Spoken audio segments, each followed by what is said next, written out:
Hello and welcome to today's Teardown Session. I am your host, Helen Lee, and today we have one of my favourite guests, my delightful friend, Majenta Strongheart, who works for Hackaday. She runs the Hackaday Prize and does all sorts of things for Supply Frame. So I'm very excited to welcome her. But before we welcome her along, let me tell you a little bit about what is going on at Crowd Supply right now.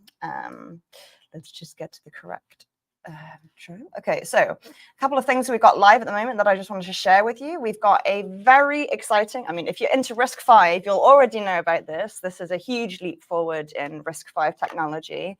The first way that you can natively develop on RISC-V. This is very exciting. I know lots of RISC-V nerds who are very excited by this. So yeah, this is a large 64-core RISC-V motherboard, and you can use it to write code for RISC-V on a native system for the first time ever.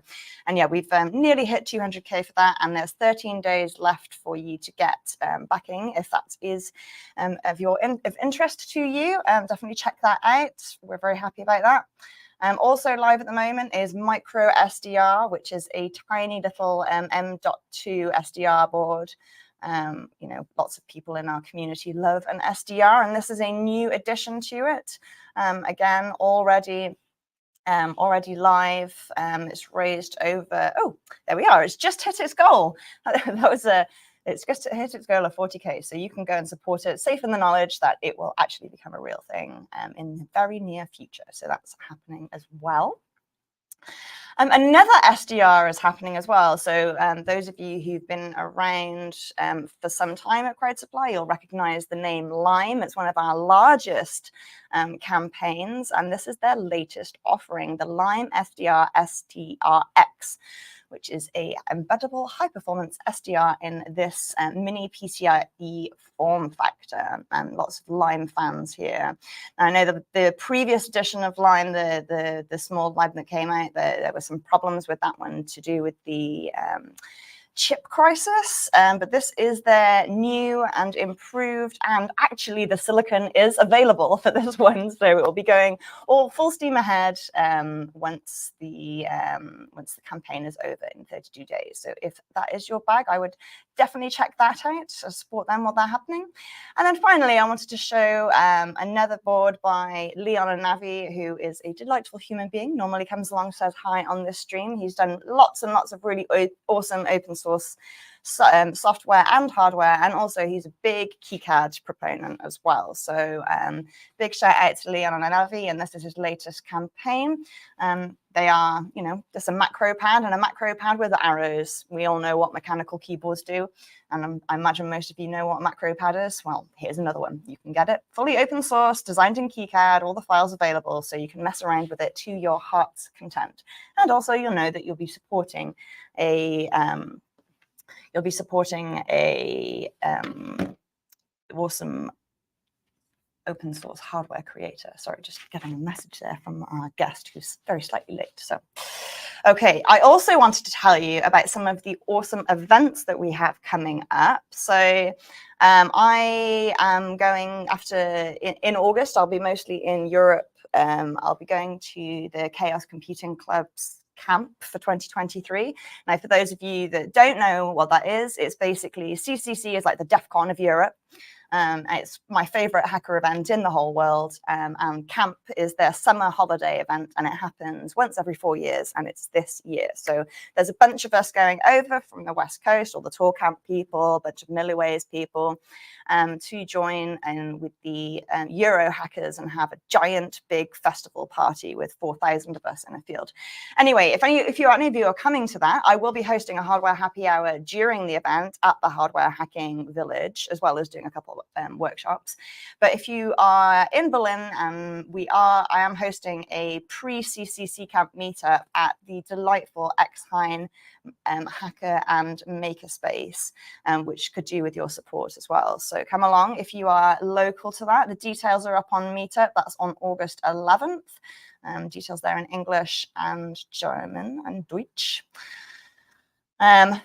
finally, so another awesome event that I wanted to bring up. Now, this is in person, but the reason I wanted to share it here is there's also a bunch of live things. And this is Sound Hackers. And Sound Hackers is my event where people like musicians and people who make instruments and people who make, synths and modular equipment. And we all meet up and we share our learning and do some performances and so on. So if that's your bag, you can turn up either in real life or online on September the 27th. So just wanted to put that out there as well. All right, so without further ado, I'm going to bring on my guest today. We are going to be talking about this delightful initiative. 1 second, let me bring her on. Hello, Majenta. Hi, Helen. How are you? Thanks for having me. I'm delighted to see you. How are you doing? Very warm here in Pasadena. I think I'm a little shiny. It's July in LA. We're not surprised. We're not surprised that you're hot. Yeah, exactly. We're all jealous of you in the winter, but in the summer I could leave. Right. Right, it switches. Exactly. Happy so, Majenta, Friday. I know, happy Friday. Thank you. I should actually say to the viewers who are here, if I'm slurring, I've just had dental surgery and I can't feel like this part of my face. So please forgive me if I'm a little bit less, if I'm enunciating a little less clearly than usual. Hope you're not in too much pain. No, not at all. I'm completely anesthetized. Good. I can't feel anything. So do you want to introduce yourself, Majenta, to the people who don't know you? Yeah, sure. So my name's Majenta Strongheart. I'm director of Supply Frame's Design Lab. We're based in Pasadena, California, just a few blocks from Supply Frame headquarters. A little bit of background, Supply Frame makes SaaS products for the electronics industry for supply chain management and component sourcing. And Design Lab has been around a little over 6 years now, and I've been here for almost that entire time, which is crazy. It'll be my 6-year anniversary next month. And as part of my role, I also help manage the Hackaday Prize, which is the awesome initiative we'll be talking about today. This year is the 10th year of the Hackaday Prize, and we're bringing back some crowd favorites as far as the challenges go, and also introducing an all-new challenge that's live right now, actually. It's Challenge 4, the Gearing Up Challenge. And we were so inspired by past entries into the wildcard last year and a few years before of tools and machines like awesome 3D printers for using recycled filament and different things like this, bench tools, kind of like on the go electronics bench, all in one toolbox kind of solutions.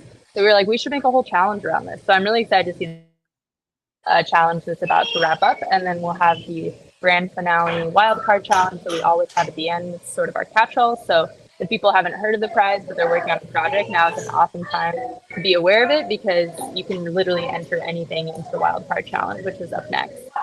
Yeah, that's really cool. This gearing, and there's the Save the World wildcard. I like it. Yeah, that's really cool. So if someone is interested in this, how are they supposed to enter it? Is it you have to put up a page on the Hackaday blog or on the Hackaday.io or? Yes, exactly. So people can enter. It's totally free to enter. You can enter from anywhere in the world. You just need to go onto Hackaday.io like you're doing. Love the demonstration. And if you go to contests on Hackaday.io, you can navigate a few different ways. So you can either go to contest there, and you've already gotten to the contest page, but under contest, there'll be an icon that shows, there you go, the Supply Frame Design Lab Hackaday Prize.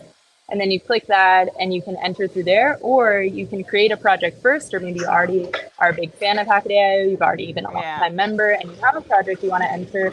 You can easily go to a drop down and enter it into any contest that's live at the moment. We also have some other innovator contests up now. So yeah, and you can enter it into multiple contests if you like. We don't have restrictions on that.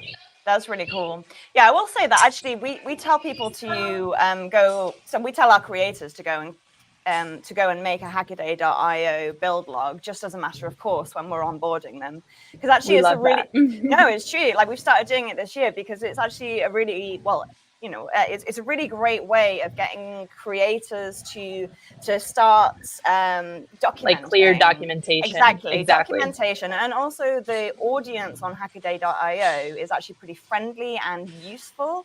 You can get quite, well, obviously the Hackaday.com comments are, quite famously mean. But the They can be a little critical. Yes, they are famously mean. But the IO comments, you can get lots of really great feedback and lots of support. Yes. And also, it's not just this. There's actually other prizes and other challenges, I think, that you can enter during the year. So it's actually a really good place to go and document your project. And I'm not just saying that because I have you on the stream. Thank you for saying that, though. We appreciate that kind of feedback. It's true. And I agree, like, even just from even if I didn't have this job, I would say that it's an amazing resource to obviously learn a lot from all of these other projects, and also potentially find collaborators and team members that are like-minded, because they're not on the page for no reason. They're on the site because they're interested in open source hardware, they're interested in DIY solutions, and in sharing knowledge, which is at the core of all of this. Yeah, totally. So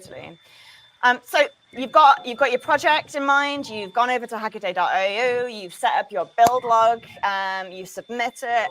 So tell us what the requirements are, and like so you've got your, what are the, we know what we've got to do, but in order to have a reasonable chance, qualify. Like what are the qualifying? Totally.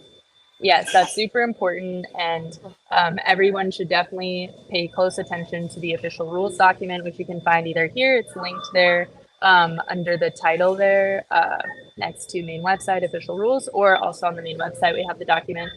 And on the official rules, it lists that the entry requirements, so entry round requirements, which are those individual challenges, you need to qualify through one of those challenges before you're entered into the grand prize running and the finals in October. So to qualify, yes, so here, exactly, required for all challenge round entries. You can see the requirements here. Essentially, it's a photo, it's creating a profile, it's having at least one image, and then we have a minimum number of logs or instructions. So you can choose, which format you prefer. Essentially, we just want to make sure, you're putting some information on there. And then that's what makes it qualify for the judging, of course. And then it goes to our panel of judges, which I am not a part of, so I can give all kinds of advice and things because I'm not going to be involved in the selection process. And our panel of judges, which you've actually been a part of, so you can speak to that experience, reviews these things based on the judging criteria, which you can also see a little lower, I believe, on this document, which is all around documentation, reproducibility, design, originality, things like this. And so you can see that there. And then for the final round requirements, that's an important thing as well. And we send tons of reminders to entrants who have qualified for the final round. So the top 10 finalists from each challenge are then entered to the final selection process in October, where they qualify for these grand prizes. And the major difference between the entry round requirements and the final round requirements is that you need to have a video of a working prototype. So that means you need to have a working prototype. That's step one, I guess. You need to make a video. And then you also need to have more of those logs and instructions. The minimum number goes up. So I believe it goes up to 10. I hope I'm not mistaken. But it's all listed there. Yeah, exactly. I don't think numbers change, but yeah. So that's the bare minimum, right? But we know that this is a pretty competitive prize. So let's take a minute here to talk about actually what you get. So yes, exactly. We haven't even mentioned the money. No, there's a lot of money, but I mean, it's always been a prestigious prize, but in recent years, the money has really started to increase. So what's the deal this year? Yes, so this year our grand prize is once again $50,000. And I think it's clear because a lot of people maybe are used to getting grants or things like this where you really have to specify what you're going to do with the money. But what's I think kind of magical about the Hackaday Prize is that it's in a way no strings attached. Like once you get the money, you can decide how you want to allocate it to your project. And really the work goes into getting there, through the application of this profile project page. But once you get it, you can do what you want with it, technically speaking. And we're really proud of all of our past winners that we've checked back in with, that they've all continued to grow and scale their projects and solutions, which is amazing. But so we have 50,000 grand prize, and then we trickle all the way down. We have 5 places. They go from 20,000, I believe, 15,000, 10,000, 5,000, and then an all new fifth place prize here by one of our amazing sponsors, Protolabs, to do a manufacturing grant where you can put $5,000 towards a 3D print or a CNC job or something that uses their services. So it's essentially a gift certificate for their services. And so we're really excited to have that additional offering this year. And then, of course, the top 10 finalists of each challenge that I mentioned before that, you know, are the qualifiers to get into the final section, they get $500 along the way. Yeah, that's really awesome. And of course, you get to walk across the stage at SuperCon. You get bragging rights for life. You do. You go to LA, you walk across the stage at SuperCon. It's great. And we love, as you know, being involved in the kind of Friends of Design Lab and Hackaday community, that we also love to document and share your work. So as soon as you're kind of in the fold, I think that's another added benefit that maybe doesn't get as much, you know, no, it's huge. Celebration, but you get a ton of exposure, of course, also to our network, to our professional, you know, electronics industry network. And you also get a design lab residency. So we're very flexible. What does that actually mean? Yes, exactly. So I know it looks vague on there and we don't put a lot of description because we actually work with the individual creator on what makes sense for them. So we have a set budget and we have kind of a timeline minimum, you know, kind of time that we would dedicate, but we're really flexible about, for some folks, this might be, they want to go on like a lecture tour, a speaking tour around and talk about their project at other conferences. So we're going to support them through that. For some folks, they want to come to the lab for 2 weeks of intense design for manufacturer mentorship and experience. Sometimes they want to be there, you know, longer. They're based in LA, but we don't want to make it limited because we have entrants from all over the world that win, winners from all over the world. We also have winners that are at very different stages of their project. Sometimes they want to build a nonprofit out of this solution. Sometimes they want to move on to another project and, you know, they've completed it and they're on to the next thing. Sometimes they want to make, you know, 10 looks like works like prototypes to get to user testing. Sometimes they want to apply to an incubator. So it really depends, and we want to be super accommodating to that because we're so, we have such a diverse community as far as where their projects are at, and the entrants are always doing something a little different. So we work with the winner to decide what's best for them. Yeah, that's really cool. That's really cool. So we've talked about the prizes and we've talked about the basic entries, but I'd really like to hear from you what takes a project beyond basic, right? Because, you know, you've got the baseline of entries, but it's a very competitive program. Lots and lots of people enter this prize. You know, I know as a judge, there's always like a million projects to assess. You know, and I don't even see them all. You know, so many submissions. Yeah, so many incredible submissions as well. So what really makes something stick out? You know, what makes something really successful? It'd be really interesting to hear about some of your favorite previous winners as well and how they impressed you. Yeah, no, that's a great question. And something I always direct folks to is if you scroll down actually on this page, we have a list of the past winners, which is really helpful because you can go to their Hackaday.io pages and see exactly what made them stand out. I know, throwback. I know. No, it's still going. There's still Slacknogs. You see Slacknogs everywhere in hackerspaces in Europe. Yeah. Absolutely. Going strong. But I love the Bite is a great example. I always reference their on their project page. They created almost like a table of contents at the top in the, I think it was either the description or details. Exactly. So direct links to like the most relevant project logs that answer kind of those criteria that the judges are going to be looking at. And I'm sure you can speak to as a judge. It's really helpful if anything helps you, you know, find answers much more quickly. So you can really see that they were very intentional about giving you the information you need to make, you know, a nice level-headed, you know, decision about how they met the criteria, et cetera. And it's also helpful just from a user experience for, you know, people that are looking at this project who want to contribute or learn from it.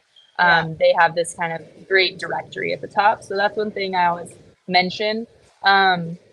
Of course, I love Field Kit. That's one of our previous Design Lab residents. So they're near and dear to my heart.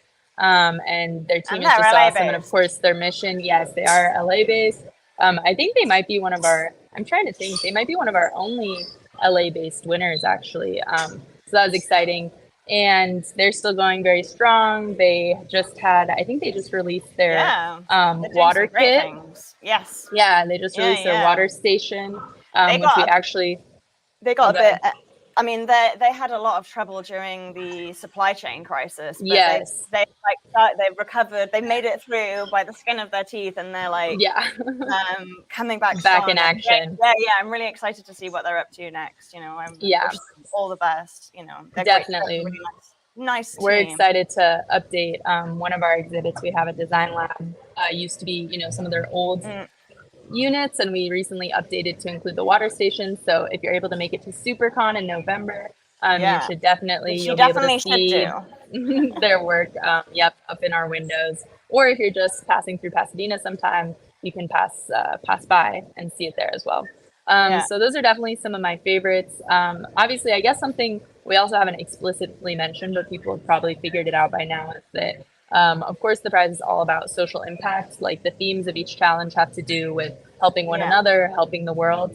So that's something important to mention too. Yeah, And of yeah. course, something that I think definitely makes projects more or less competitive is, how much of an impact they have, and sometimes the inspiration, or why someone really felt this was a necessary challenge to solve.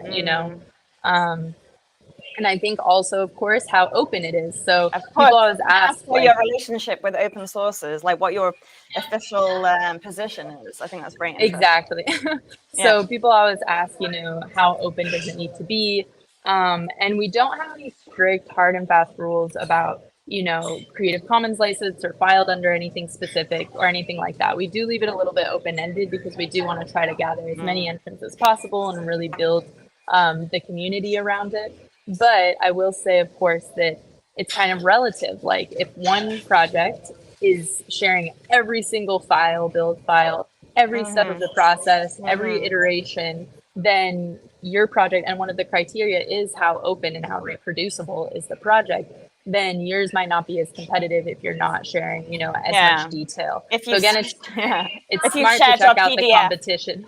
Exactly. You have one A. Exactly. You've got like a PDF of a schematic, and you're like, that's it. Thank you very much. Exactly.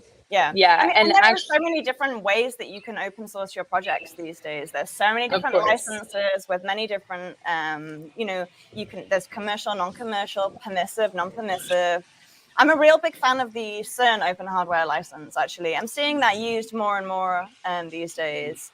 And there's I feel like we should have a whole podcast episode about this, because I need to get more up to date on all the like you're saying, all the different ways, and I would love to hear you share with our community all about that. Well, so I mean, we see quite a few, because obviously Prize Supply focuses on open hardware, so we see lots and lots and lots of different approaches. Some people who are much less open than others.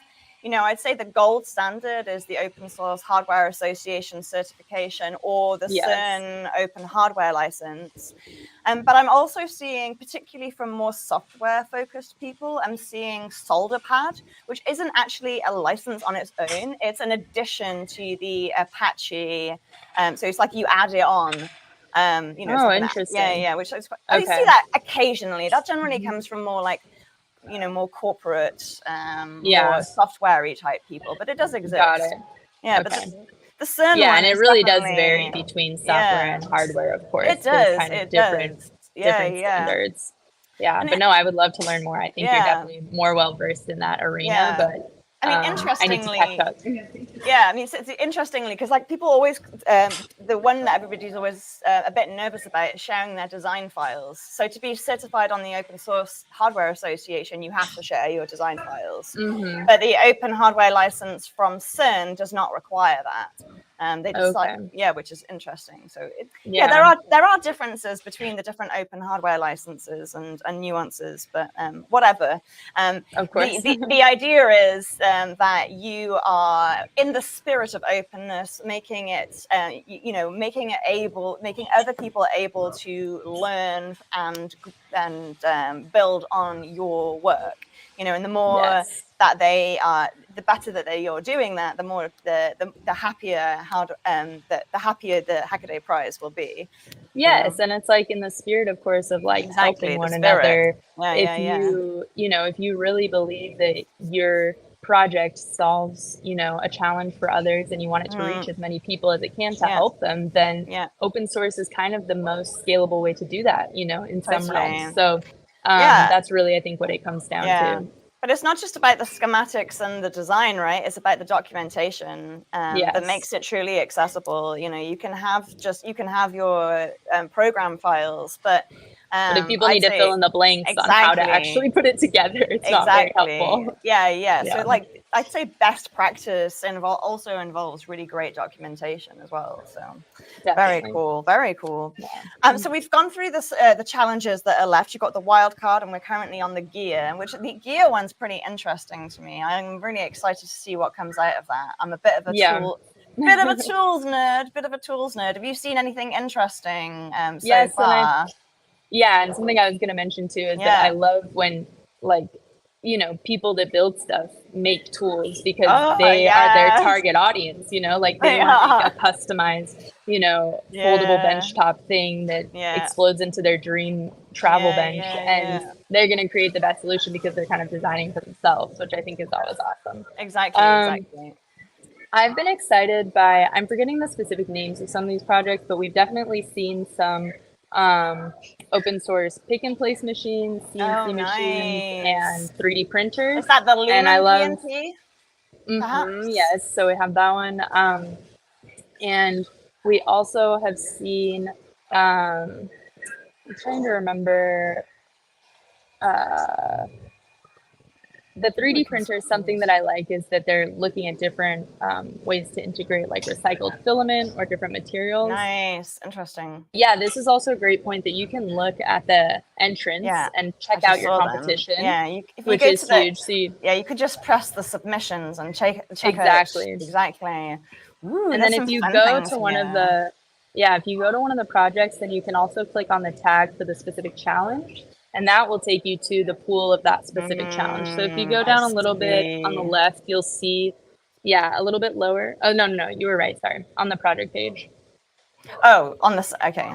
I was just clicking with you. So on that project page, So if you go down here a little bit further and you click on, maybe they haven't, down below. Oh, here it is, Re-engineering education. There. Here we are, So if you click on that, then you see all the ones for that specific challenge, which is also a good tool to see in your, challenge that you're entering. These are the competition lists, who else has submitted. And there's some great articles also I should mention, of course, on Hackaday.com, where you can see a lot of these projects getting written up. And see, which ones were finalists for the challenges so far. So you can get an idea of what, the judges saw as competitive, of course, and that can be really helpful too. I recognize a few of those. That's interesting. Very cool. So do you have any important dates that you want to share with people? What's what are the deadlines, and when do people find out about all of these things? So if you go back to the prize website, all the dates are also listed in the rules, of course, and also on each challenge. So any of these tabs will tell you the dates, but just where you were. So we have, go down a little bit more. We have for challenge 4, we're wrapping up, I believe, next week, if I'm not mistaken. Or 2 weeks, August 8th. So we're getting close. And then the last challenge, of course, will run August to September. Then we'll have the finalists competing in October and the final judging taking place towards the end of October. And the announcements, of course, for the grand prize winners happens at SuperCon, which the announcement has already gone up for SuperCon. So if people missed that, check out Hackaday.com. The tickets are not live yet, but they will be live very soon. So keep an eye out. Really? We did extend also the speaker and workshop submission pages. So if people are still interested in entering, we did put a pretty generous extension, I would say. I think we extended it by 2 weeks. So I think that'll be closing sometime next week as well. So people should keep an eye out if they want to enter there. First or the second? I did see that. I can't remember exactly when it was. But that's all very I'm juggling a lot of dates too, so I can't remember off the top of my head, but I know it's published and out there, so you can find it for sure. No, me either. And Yeah, that sounds great. I mean, so we've talked about what the prizes are. We've talked about how you enter by going to Hackaday.io, setting up the project page. We've looked at some of the previous winners and some of the criteria and why they were interesting. Is there anything else you'd like to share with us about this prize, or some of the previous winners, or if there's any way that people can keep up to date with you? Yeah, definitely. Yeah, go on. Yeah, so as I mentioned, we love to cover all different aspects of the prize. So we do lots of interviews with judges, we do interviews with past winners. There's tons of content that comes out around the prize every year. So you can check out and just like stalk Hackaday Prize pretty intensely if you want. You can see all the past winners, as we mentioned, on Hackaday.io. But also through articles on Hackaday.com. And then, of course, Hackaday's YouTube channel is a great place to go for resources as well. So we do fun entry roundup videos around some of the most interesting or funny or, original entrants for each challenge. We also do coverage of, we'll do like, where are they now from the past winners? So we have a few episodes in that series. We reached back out and followed up with Dexter, the robotic arm that was acquired by Ocado, Haddington Dynamics. We love them. They're super active. Yeah. Tell me about that. Who are they? Yeah. So Haddington Dynamics produced a 5-axis robotic arm called Haddington Dexter. Dynamics. Yeah, with an H, Haddington Dynamics. And they're based in Las Vegas. And they're speakers oftentimes at SuperCon. I know they've spoken maybe the last 2 SuperCons. James Newton is one of their founding members, and he's super active in the community and also has been a prize judge since their winning. Yep. And 7-axis, I misspoke. Sorry, 7-axis robotic arm. And it's amazing. The documentation is still up. So they were able to, even though they were acquired by Ocado, which is a grocery company in the UK. I know them. You're familiar? Yeah. I'm familiar with Ocado. Yes. And so even though they were acquired, they can't release the information on the current, things that are being developed under Ocado now. But they really fought for being able to keep the original Dexter, that was open source, open source, still online. Awesome. That's awesome. So that's awesome. You can still find the Hackaday.io page. You can still try to make this at home. It's a really incredible project. It was used by a lot of universities as their foundational kind of freshman year engineering program build, because it brings together, of course, mechanical design, hardware, software, firmware, everything. And it was not mostly, but I think a big part of their kind of market segment when they were just Haddington and not part of, before the acquisition, was to help small businesses who, maybe couldn't afford, of course, big industrial robotic arms, but had very, minimal steps in their assembly line or their business that they might want to automate. And this allowed them to do that for very affordable and also with a lot of great user support. So maybe mom and pop shops who are a little nervous or intimidated by adding new technology to their process, they made it really accessible for them, which I love that story. I think that's great. And they had just excellent customer support where they were able to help troubleshoot remotely. They could control the robotic arm through their service and all of these things. So they had a lot of amazing aspects to their solution for the community. For sure. Yeah, very cool. Very cool.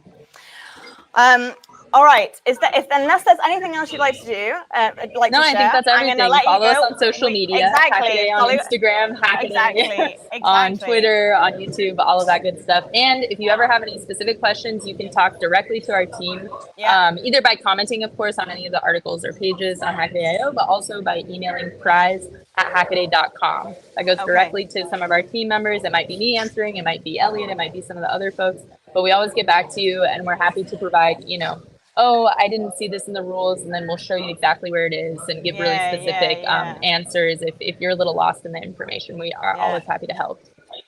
Very cool. All right, well, thank you so much for joining us to tell us about Thank you so much for the time, Helen. Of course. So great to see you, and too. We'll talk soon. Yeah, let's have a good rest of your weekend. I will do. Have a great day. Bye. Bye. Thanks for joining us, everyone.